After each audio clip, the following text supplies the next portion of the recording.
네, 안녕하세요. 세계금융연구원 조영욱 센터장입니다. 이제 지난주 목요일을 기점으로 해서 물론 과거를 생각하면 지금 최근에 나오는 변동성도 크다라고 느낄 수 있는데 지난 6월부터 이어졌었던 정말 과대한 변동성장에서 그나마 조금이나마 변동성이 좀 축소되는 양상들, 코스피도 그렇고 코스닥도 마찬가지고 이제는 조금 단기간에 좀 비정상적이었던 수급들이 정상화되는 과정인 것 같고 이제 이번 주 그리고 지난주 목요일부터 거래 대금도 줄고 변동성도 좀 축소가 되고 지수가 좀 어떻게 보면 정체 현상을 겪고 있는데 이번 주 시장을 보면서 느껴지는 거는 지수보다 더 중요하게 봐야 될 게 있다고 생각을 해요. 바로 이제 첫 번째가 무엇이 더 많이 빠지고 있는지 지금 한국 증시에서, 그리고 반대로 어떠한 업종들이 시장에서 잘 버티고 있는지. 지난 7월 말부터 특히나 코스닥의 상대적 강세장이 좀 들이었었던 때에 반등해서 강했던 업종이 있습니다. 바로 바이오, 코스닥의 바이오테크 종목들 시장에서 굉장히 강했었고, 또 로봇 업종들도 반등이 거셌습니다. 로보티즈, 현대모백스 같은 종목들도 마찬가지고 공통점들이 있죠. 모두 낙폭 과대 종목들, 낙폭 과대 업종들. 그러니까 시장에 반등이 들어오니까 낙폭 과대라는 이유만으로도 바닥에서 5만 원이었던 주가가 막 순식간에 일시적으로 10만 원도 가고, 그러다가 이제 지난주 기점으로 해서 시장 전체가 조금 흔들리고 기간 조정이 좀 들어오니까 분위기가 확 달라졌습니다. 오히려 반등이 강했었던 종목들부터 상승분들을 굉장히 빠르게 반납하는 양상. 이제는 시장이, 한국 증시가 단순히 많이 빠졌다는 이유만으로도 계속 사주는 시장이 아니라는 거죠. 어떻게 보면 아시다시피 지난 7월 말부터 이때부터 해서 시장은 많은 종목들이 함께 올라왔어요. 이제 모든 종목이 같은 이유로 올라온 건 아니지만 어떤 기업은 실제로 실적이 2분기 실적이 굉장히 좋았고, 또 어떠한 기업들은 산업의 성장성이 확인됐고, 반면 일부 종목들은 또 단순히 그냥 너무 많이 빠졌으니까 그러한 이유만으로도 올라온 종목들이 굉장히 많았습니다. 7월 말부터 해서 8월 초까지. 근데 이제 지금부터는 옥석 가리기가 좀 본격적으로 좀 진행이 되는 양상들이고, 시장이 여기서 한두 차례 더 흔들리는 과정이 나타나면 이야기가 완전 달라지죠. 그때부터. 실제로 이번 조정에서, 지난주부터 나오고 있는 이번 조정에서 코스피도 그렇고 코스닥도 마찬가지고 실적이 있는 기업들은요, 주가가 조정을 받더라도 다시 매수세가 굉장히 강력하게 유입이 됐습니다. 반도체 소부장 기업들, 그리고 화장품 관련한 업종들도 마찬가지고 주가가 내려가면 오히려 낮아진 가격에서 이제 실적을 보고 들어오는 자금들이 계속 생겨나고, 하지만 이제 조금 전에 보여드렸던 대다수의 바이오테크 종목들은 얘기가 다르죠. 그냥 올랐던 이유가 7월 말 8월 초 올랐었던 이유가 단순히 그냥 낙폭과대였더라면 반등 이후에 다시 시장이 흔들릴 때 그 가격을 지켜줄 근거도 약해질 수밖에 없어요. 당연히. 쉽게 말해서 결국 다시 원래 자리로 돌아가는 속도가 빨라질 수밖에 없다는 이야기죠. 물론 최근 삼성전자, 하이닉스를 비롯해서 다수의 반도체 소부장 기업들, 그들 역시도 마냥 편한 시장은 아니에요. 특히나 이번 주 조정이 과하게 나오고 있고, 좋은 소식들이 나오고 있음에도 불구하고 수급 측면에서 계속 밀려 내려오고 있고, 상당한 변동성이 여전히 유지가 되고 있고, 그냥 하루 크게 올랐다가 다음날 다시 제자리로 돌아오고, 계속 이런 것들이 반복이 되죠. 그냥 두 종목의 움직임만으로도 시장 전체 분위기가 계속 흔들릴 정도예요. 근데 이제 앞서 보여드렸던 바이오테크 종목들과 비교를 해보면 삼성전자와 하이닉스는 흔들려도 결국 지지력이 있죠. 왜일까 생각을 해보면 단순히 AI라는 기대감만 가지고 움직이는 건 아니죠. 이 두 종목이. 실제 메모리 수요가 증가하고 있고, 이번 7, 8월 수출 데이터 동향 역시도 전년 동기 대비해서 막대한 증가폭을 이뤄내고, 관련 산업의 투자, 빅테크 기업들의 투자 역시도 계속 이어지고, 그러니까 결국 실적으로 확인할 수 있는 기업들이다라는 거죠. 주가는 언제든 이렇게 조정을 받을 수 있어요. 밸류에이션도 낮아질 수도 있고요. 하지만 기업들이 벌어들이는 돈은요, 하루아침에 사라지는 건 아니다라는 거죠.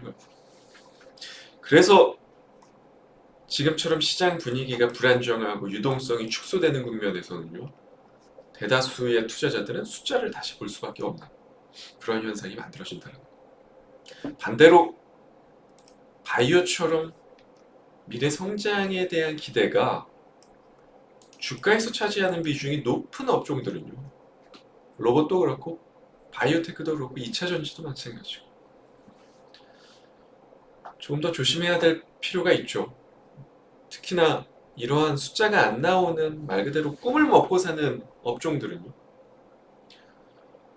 지금 매크로 환경이 그렇게 편한 환경이라고 볼 수는 없죠. 미국의 장기채 금리도 매우 높은 수준에서 움직이고 있고,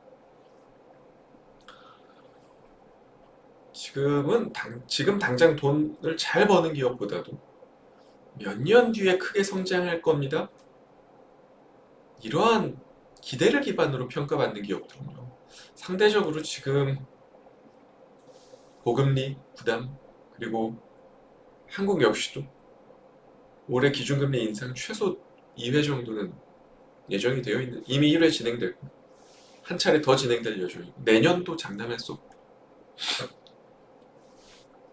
금리 환경이 지금처럼 계속 부담으로 작용할 가능성이 높거든요, 관련 업종들은. 그리고 이게 최근 코스닥 시장이 반등을 시도하면서도 그것들이 힘이 계속 유지되지 못하는 가장 근본적인 이유 중에 하나죠. 앞으로 한국 증시는요, 코스피도 그렇고 코스닥도 마찬가지고 상당히 어려운 파동들을 거치게 될 가능성이 존재합니다. 그냥 작년부터 이어졌었던 한 방향으로 편하게 올라가는 시장을 기대하기는 매우 어려워졌어요. 반도체가 오르면 다른 업종으로 순환매가 돌고, 다시 시장이 흔들리면 실적이 약한 업종부터 빠지고, 그러다 낙폭과대 종목들이 또 반등을 해요. 여러 과정들이 반복될 가능성이 높습니다. 근데 여기서 이제 중요한 거는요, 모든 업종이 끝까지 살아남는 건 아니다라는 것들입니다. 결국에. 수많은 업종이 반등을 시도할 수는 있어요. 하지만 그 중에서 결국 다시 추세를 잃는 업종도 꽤나 많이 나올 거예요. 그래서 지금은요, 오늘 어떤 종목이 가장 많이 올랐는가, 그게 중요한 게 아니에요. 다음 실적 시즌에서도 그리고 다다음 실적 시즌에서도 지금의 주가를 증명할 수 있는 기업인지, 그게 가장 중요하다고 봐요. 저는. 그래서 오늘 공략주도요, 그에 가장 부합하는 종목을 가지고 왔습니다. 바로 DLENC입니다. 흔한 건설사 중 하나죠, 어떻게 보면. 근데 이제 최근 건설사들 중에서도 어떻게 보면 원전 관련 순환매가 계속 나타나고 있어요. 특히 과거 대장주 기업이었던 현대건설, 대우건설 두 종목들이 중심이 되고 있고, 어떻게 보면 여러 가지 모멘텀들이 있겠지만 결국에는 AI 데이터 센터 확대와 전력 수요 증가, 이 키워드들, 그리고 글로벌 원전 확대 움직임까지 결국 계속 연결고리가 이어지면서 건설업종에서도 어떻게 보면 원전 사업과 연관이 깊은 종목들, 깊은 기업들 관심을 받을 수밖에 없거든요. 지금 시기에서. DLENC 역시도 이 과정에서 당연히 주목할 수밖에 없는 기업 중에 하나. 원전 분야에서는 EPC 사업이라든지 시공 역량 굉장히 뛰어나죠. DLENC는.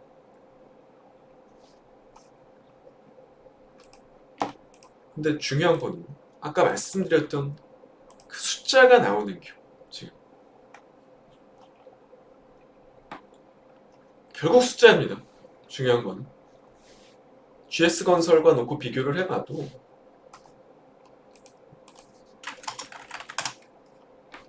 대형 건설사들이 다 원전 관련한 사업 분야가 어느 정도는 영위하고 있는데, 지금 나타나는 이 실적 분위기들, GS건설, 현대건설, 주요 건설사들과 대우건설도 마찬가지고 실적의 플로우들을 놓고 비교를 해보면 2분기 GS건설은 계속 역성장하고 있고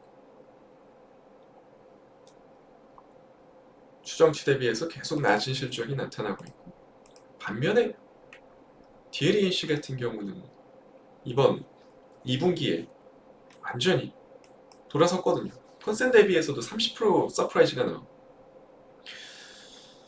지금 시장은 단순히 원전이라는 키워드 테마만으로는 변동성이 너무 크기 때문에 조금 조심해야 돼요. 그러니까 오늘 많이 올랐다고 해서 내일도 오르는 시장이 아니다라는 거죠, 분명히. 그래서 결국 이 최근 AI 밸류 체인과 연관된 테마에 속해 있으면 당연히 좋죠. 당연히 좋은데 그것 말고도 실적이 확인되는지를 같이 봐야 돼요.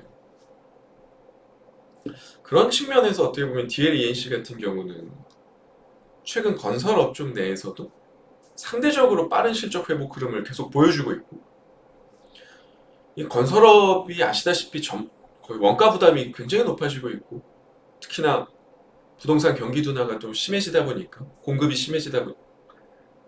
부족이 심해지다 보니까